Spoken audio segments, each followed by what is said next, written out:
quero fazer um apelo muito sério para você que, assim como eu, tem a real medida do perigo que o nosso país passou com esse levante de extrema-direita.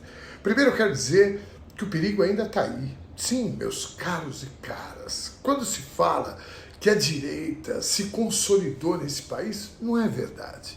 O que se consolidou foi algo muito mais terrível do que a direita. O que se consolidou foi a extrema-direita. Primeiro porque essa gente que se diz de direita não tem nem a compreensão do que é ser de direita. E a gente pode constatar isso na não aceitação do resultado das eleições. E basta ver o que fizeram no 8 de janeiro. Portanto, se trata da extrema-direita, que se consolidou pelo último refúgio dos canalhas, que é a religião. Antes de seguir aqui, eu quero pedir para você não esquecer de compartilhar esse vídeo. Se você não é inscrito no meu canal, se inscreva agora, porque senão você esquece. Portanto, já aperta aí o botão de seguir ou o botão de estar escrito se inscreva no canal e, se puder, faça parte do nosso financiamento coletivo, porque aqui não tem dinheiro público e muito menos de ONGs estrangeiras, não é mesmo? Bom, a extrema-direita se consolidou nesse país através fundamentalmente das igrejas neopentecostais, que estão espalhadas pelo Brasil afora. Foram eles que inventaram o kit gay em 2018, foram eles que usaram as redes para espalhar o pânico entre pais e mães desse país com mentiras absurdas como essa do kit gay. O Mequetrefe, na verdade, surfou nessa onda. E claro, não foi por acaso. Ele era o único parlamentar que, por não ter nada para propor, defendia as pautas mais absurdas que esse bando de fariseus propunha. E, infelizmente, a classe política tratava esse boçal como uma piada. Aliás, não só a classe política, mas a maioria da sociedade cagava para ele, cagava para o que ele falava. A mídia empresarial, inclusive, o tratava como piada mesmo. O programa CQC popularizou esse indivíduo entre os jovens, que quando chegou a eleição de 2018, passaram a enxergar esse crápula como um outsider, um cara de fora do sistema, lacrador, machista ao extremo, machista inclusive assumido. E foi essa característica que cooptou a turminha dos gamers, os monarques, ou aprendizes de monarques, ou mesmo do Danilo Gentili. Aquela garotada que vivia jogando videogame 24 horas por dia, que tinha conflitos com a mãe, com a irmã, e eram menosprezados pelas garotinhas naturalmente mais madurinhas do que eles. Essa foi a porta de entrada desse ser desprezível nesses dois setores da sociedade brasileira, que fizeram com que ele, entre outros fatores, obviamente, ganhasse as eleições do professor Haddad. E qual foi o resultado disso? Vejam, a garotada dos games, a maioria se curou dessa doença. Até porque o jovem amadurece. Ele, o Mequetrefe, até tentou agradar essa garotada, mexeu nos impostos para jogos, lembra disso? Mas o fato é que o outro setor era muito mais eficiente do ponto de vista eleitoral do que essa garotada. Sim, os evangélicos.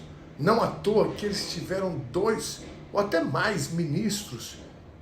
Não é isso? E quais ministérios? 2 dos mais importantes para eles avançarem com o que hoje destrói o nosso país, que é a pauta de costumes, a tal pauta da guerra cultural.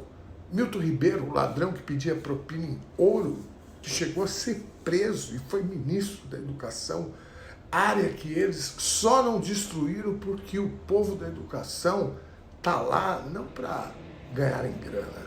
Estou falando da educação pública, viu, gente? Mas essas pessoas, os profissionais da educação, estão lá sobretudo porque acreditam que a educação transforma, que a educação liberta.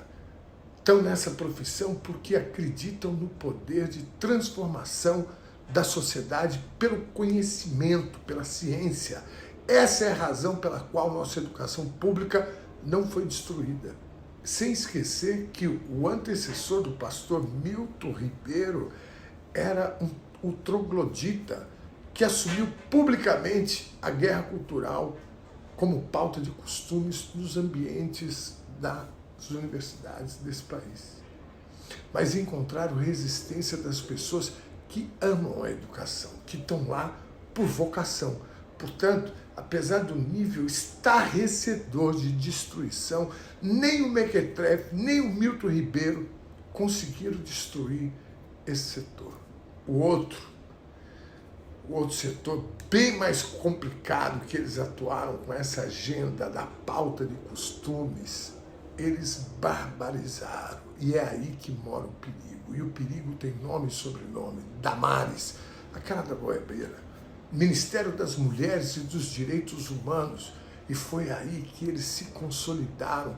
Porque diferentemente dos gamers, que a maioria amadureceu, diferentemente das universidades que houve resistência nessa área, aí eles deitaram e rolaram. Quem estava lá não era só a Damares, era o Malafaia, e todas as suas franquias espalhadas pelo Brasil, com seus fiéis completamente ensandecidos, entorpecidos por pastores que promoveram uma lavagem cerebral com uma cultura de ódio nessa gente, ao ponto de muitos deles estarem agora pegando pena de mais de 15 anos de cadeia porque cometeram crimes bárbaros em nome da loucura produzida pelo pânico que essa gente colocou na cabeça dos fiéis. Sempre usando as mesmas mentiras, como a que a própria Damares contou sobre as crianças da comunidade da aldeia de Marachó. Vocês lembram disso? Que segundo ela seriam traficadas por homens maus que arrancavam os seus dentes para... É nojento falar disso, gente. Vocês devem saber do que eu estou falando. Ela disse que tinha provas sobre isso. Mentira. E agora vai ter que pagar uma multa de 5 milhões de reais pelo que disse. Foi a Damares e seus cretinos assessores que foram agredir os profissionais da saúde que prestavam uma homenagem, cara, aos mortos pelo Covid no meio da pandemia. Lembra disso, não? Lá em Brasília. Foi a Damares e a sua turma de psicopatas que foram na porta de um hospital onde uma garota de 11 anos iria fazer um procedimento garantido por lei de interrupção de uma gravidez fruto de uma violência cometida pelo próprio tio. Cercaram o hospital e xingavam o médico, foram na casa da garota ameaçar seus pais. Um dos assessores da Damares foi preso essa semana no Paraguai por tentativa de explodir o aeroporto internacional de Brasília na noite de Natal agora. Esse é, infelizmente, o setor que se consolidou no nosso país pós-governo do Mequetrefe. É aí que mora o perigo. Damares é senadora da República. O Malafaia continua inflamando seus fiéis. E a coisa pode piorar muito a partir do dia 1º de outubro, próximo agora. Sabe por quê? Porque nós teremos eleições para o Conselho Tutelar. E essa gente está extremamente organizada para disputar essas eleições. E sabe o que faz um conselheiro tutelar? Garante os direitos da criança e do adolescente sob o Estatuto do ECA, que é o Estatuto da Criança e do Adolescente. Sabe como funciona a eleição? Qualquer morador de qualquer município do Brasil pode se candidatar. E sabe quem vota?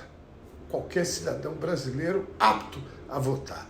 Os eleitos e eleitas passam a ser funcionários públicos com salários que podem chegar a 10 mil reais.